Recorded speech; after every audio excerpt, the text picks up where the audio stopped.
ಸುಮಾರು 2 ವರ್ಷಗಳ ಹಿಂದೆ ಕೇಂದ್ರ ಸಹಕಾರ ಸಚಿವರಿಗೆ ಒಕ್ಕೂಟದ ನಿರ್ದೇಶಕ ಸುರೇಶ್ಚಂದ್ರ ಹೆಗಡೆ ಕೆಶಿಮನೆ ಹಾಲು ಸಂಘಗಳಿಗೆ ಉತ್ತೇಜನ ನೀಡಲು ಅನುದಾನ ನೀಡುವಂತೆ ಪತ್ರ ಬರೆದ ಪರಿಣಾಮ ಇಂದು ಸಂಘಗಳಿಗೆ ಹೆಚ್ಚಿನ ಅನುದಾನ ಲಭಿಸಿದೆ.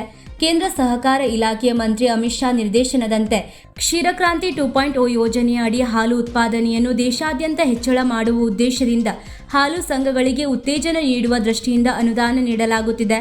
ಕೇಂದ್ರ ಸರ್ಕಾರ ಹಾಗೂ ಧಾರವಾಡ ಒಕ್ಕೂಟದ ಸಹಯೋಗದೊಂದಿಗೆ ಎನ್ಪಿಡಿಡಿ ಯೋಜನೆಯ ಅಡಿ ಉತ್ತರ ಕನ್ನಡ ಜಿಲ್ಲೆಯಲ್ಲಿ 2025-26ನೇ ಸಾಲಿನಲ್ಲಿ ಪ್ರಾರಂಭಗೊಂಡ ಹಾಲು ಉತ್ಪಾದಕರ ಸಹಕಾರ ಸಂಘಗಳಿಗೆ ಅನುದಾನ ನೀಡಲಾಗುತ್ತಿದೆ. ಈ ಯೋಜನೆಯಡಿಯಲ್ಲಿ ಪ್ರತಿ ಸಂಘಕ್ಕೆ ಕೇಂದ್ರ ಸರ್ಕಾರ ಹಾಗೂ ಒಕ್ಕೂಟದ 50% ವಂತಿಕೆಯಲ್ಲಿ 1,57,600 ರೂಪಾಯಿ ನೀಡಲಾಗುತ್ತಿದೆ.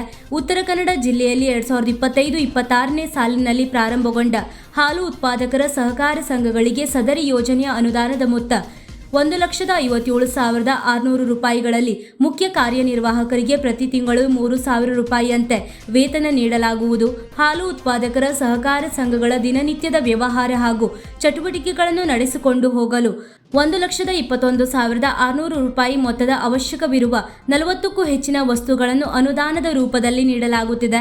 2025-26ನೇ ಸಾಲಿನಲ್ಲಿ ಹಳಿಯಾಳ 2, ಹೊನ್ನಾವರ 1, ಮುಂಡಗೋಡ್ 7, ಸಿದ್ದಾಪುರ 2, ಶಿರ್ಸಿ 3, ಯಲ್ಲಾಪುರ 3ರಂತೆ ಉತ್ತರ ಕನ್ನಡ ಜಿಲ್ಲೆಯಾದ್ಯಂತ ಹೊಸದಾಗಿ 18 ಹಾಲು ಉತ್ಪಾದಕರ ಸಹಕಾರ ಸಂಘಗಳು ಕಾರ್ಯಾರಂಭ ಮಾಡಿವೆ. ನೂತನವಾಗಿ ಜಿಲ್ಲೆಯಲ್ಲಿ ಸಂಘಗಳು ಕಾರ್ಯಾರಂಭ ಮಾಡಲು ಕಾರಣೀಕರ್ತರಾದ ಸುರೇಶ್ಚಂದ್ರ ಹೆಗಡೆ ಕೆಶಿಮನೆ ಅವರನ್ನು ಹಾಲು ಸಂಘಗಳ ಅಧ್ಯಕ್ಷರುಗಳು ಶ್ಲಾಘಿಸಿದರು. ವೀಕ್ಷಕ ಮಹಾಪ್ರಭುಗಳೇ, ನಮ್ಮ ಚಾನಲ್ ಅನ್ನು ಸಬ್ಸ್ಕ್ರೈಬ್ ಮಾಡಿ, ಶೇರ್ ಮಾಡಿ, ಪ್ರೋತ್ಸಾಹಿಸಿ.